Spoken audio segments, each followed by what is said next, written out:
Oke, assalamualaikum warahmatullahi wabarakatuh. Perkenalkan, nama saya Muhammad Ihsan, nomor absen 20 dengan NIM 2310125210042. Di sini saya akan membuat tugas berupa video yang akan dikirimkan kepada Bapak Metoyadin dan Bapak Zain, berupa video tentang pembelajaran kewarganegaraan dengan materi norma-norma yang ada di keluarga, sekolah, serta masyarakat. Oke, sebelum kita masuk ke dalam pokok pembahasan, pertama-tama kita bisa mengetahui dulu apa itu definisi dari norma. Norma itu berasal dari bahasa Belanda, norm. Jika ditranslate ke bahasa Indonesia itu artinya norma ataupun aturan. Nah, norma-norma ini adalah suatu aturan atau ketentuan yang mengikat suatu kelompok untuk mengikutinya secara universal. Nah, norma-norma ini sifatnya itu tidak tertulis di undang-undang maupun di suatu kertas maupun media cetak. Jadi misalnya ketika suatu masyarakat itu ingin berbuat baik berupa misalnya dalam hal-hal kecil, misalnya ingin melewati orang tua, kita menundukkan badan maupun kepala, itu kan tidak pernah tertulis itu dalam suatu undang-undang, tetapi kita mempercayainya bahwa itu adalah suatu bentuk respect atau hormat kita terhadap orang yang lebih tua daripada kita. Kita sebagai manusia yang beradab, yang mengamalkan sila kedua Pancasila, hendaknya kita harus menerapkan norma-norma itu dalam kehidupan kita sehari-hari. Nah, untuk pembahasan kali ini saya akan lebih fokus pada 3 aspek, yaitu norma keluarga, norma sekolah, serta norma masyarakat. Oke, kita masuk ke definisi yang pertama, yaitu norma keluarga. Norma keluarga adalah aturan maupun ketentuan yang memang sudah teraktualisasi dari diri setiap anggota keluarga. Ini berguna untuk membentuk aktivitas diri siswa maupun anggota keluarga tersebut sebelum masuk ke jenjang sosial yang lebih luas. Kita juga bisa menerapkan norma-norma keluarga dengan cara membentuk kehidupan yang rukun di antara keluarga kita, misalnya terhadap adik kita maupun kakak kita. Biasanya ketika suatu keluarga memiliki anak yang lebih dari satu, misalnya 2 atau 3, mereka sering saling bermusuhan ataupun mungkin dalam konteks bercanda, tapi biasanya bisa berujung terhadap sesuatu yang fatal. Mah kalah terus main gini nah bujur ada Isan sini. Sana kita main Tekken main Tekken apa jadi main Tekken karena gua kalah terus mau strike bisa bujur kenal ini lagi kita mabar paling dulu. Yo duduk login gas main login udah sudah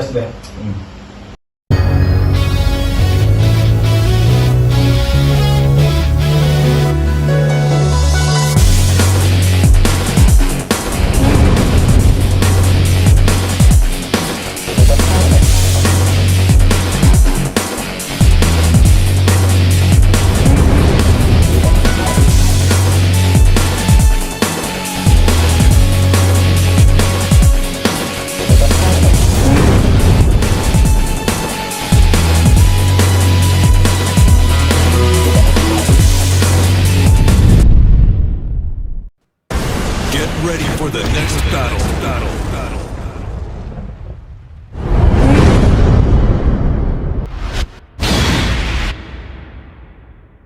Sub-Zero, Scorpion. Round 1, fight. Brutality.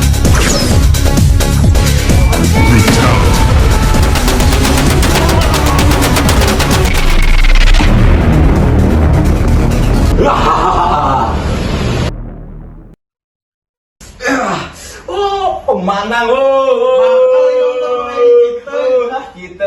kita alasan kelas mana ada nih buktinya damage-nya ada masuk akal alasan klasik banget nih kalau ada bujurnya. Jangan bertengkar dong, kamu ini saudara loh. Kamu itu saudara, gak boleh bertengkar. Inya baik dulu nih malah jitter ya Pak.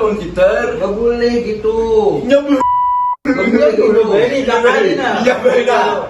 Satu saudara itu saling menghormati. Gak boleh sama itu sama kamu kan adik kakak.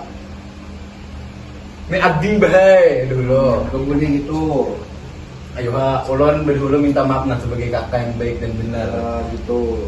Jika maaf kalau tanya pipian Jemnya pipian tam. Makasih be. Masih bala. Untuk norma yang ada di keluarga, khususnya di kampung saya, yaitu misalnya kita makan bersama keluarga, misalnya kita hendaknya makan dengan hikmat begitu.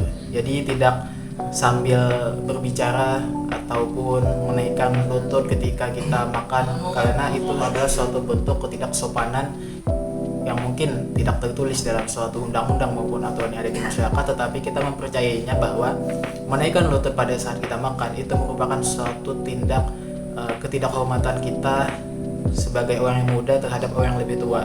Misalnya dalam konteks ini yaitu orang tua kita, yaitu ayah dan ibu kita. Kemudian selain menaikkan lutut saat makan maupun berbicara ketika makan bersama, kita salah satu aturan atau norma yang ada di keluarga yaitu menjaga kebersihan rumah setiap anggota keluarga.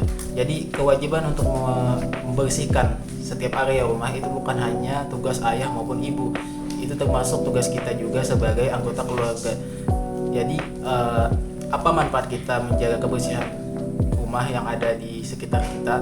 Itu akan bermanfaat bagi kita sebagai anggota keluarga. Kita juga harus dalam suatu keluarga itu menundukkan badan ataupun kepala kita ketika kita melewati ayah ataupun ibu kita, sebagai bentuk respect ataupun hormat kepada mereka yang lebih tua.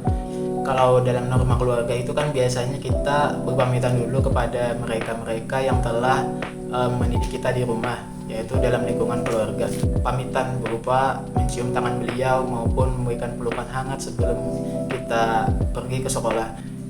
Jadi itulah norma yang ada di keluarga. Kemudian kita masuk ke norma yang ada di sekolah. Norma di sekolah itu selalu menciptakan suatu ketertiban dan keadilan. Jadi kalau misalkan di keluarga kita menghormati yang lebih tua, misalnya ayah dan ibu kita, kita bisa menerapkannya juga dalam hal kehidupan dalam sekolah.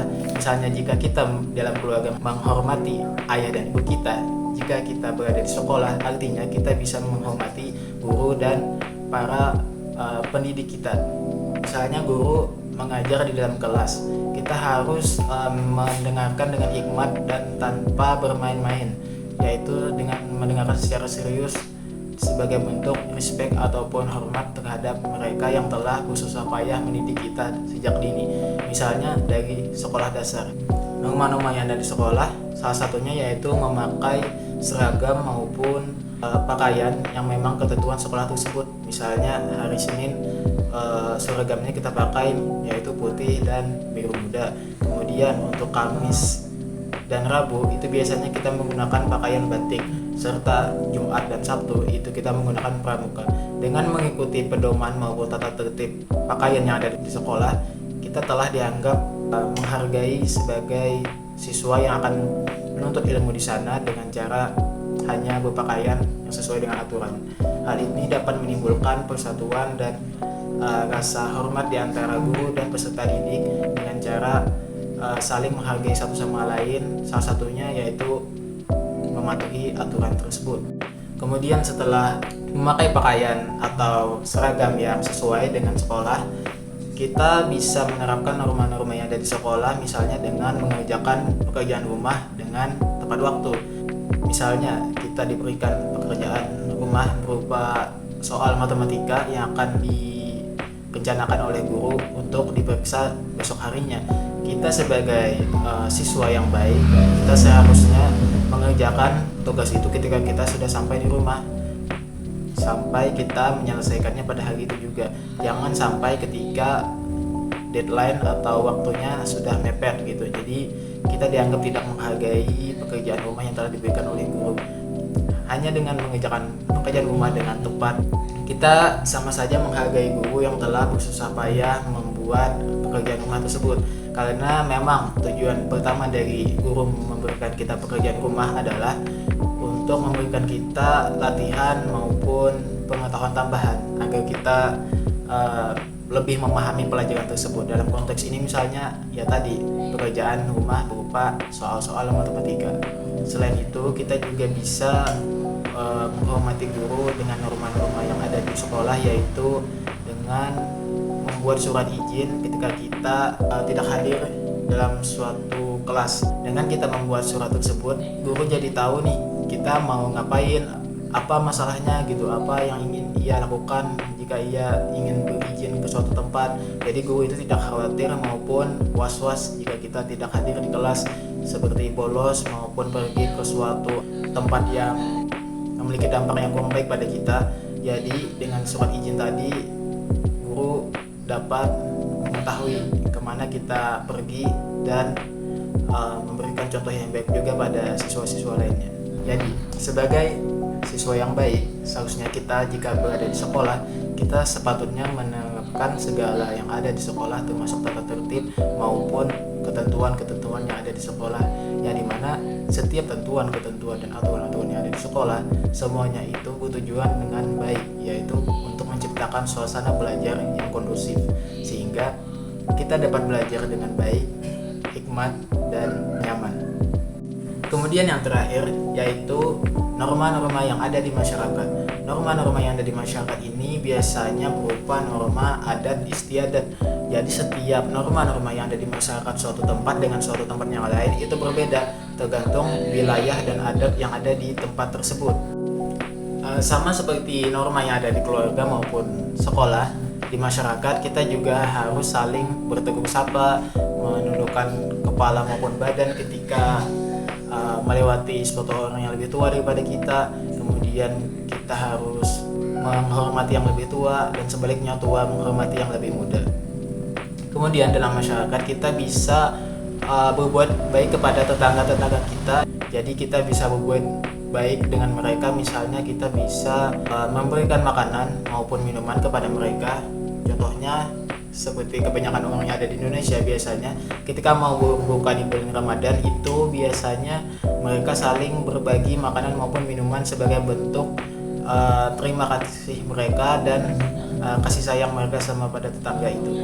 Itu akan menumbuhkan rasa kerukunan antar tetangga yang memberikan dampak positif bagi setiap penduduk yang ada di kampung tersebut jika hal-hal tersebut dapat dilaksanakan dengan tertib dan teratur. Setelah itu ada juga norma yang ada di masyarakat itu seperti tidak merusak fasilitas-fasilitas umum, misalnya seperti tempat duduk atau tembok-tembok yang ada di fasilitas umum itu jangan dirusak. Misal tembok itu dicoret-coret dengan kata-kata yang tidak senonoh maupun gambar-gambar yang tidak senonoh. Kemudian bangku-bangku atau kursi-kursi yang ada di pinggir jalan itu merupakan properti umum, jadi kita tidak boleh merusak maupun menghancurkannya.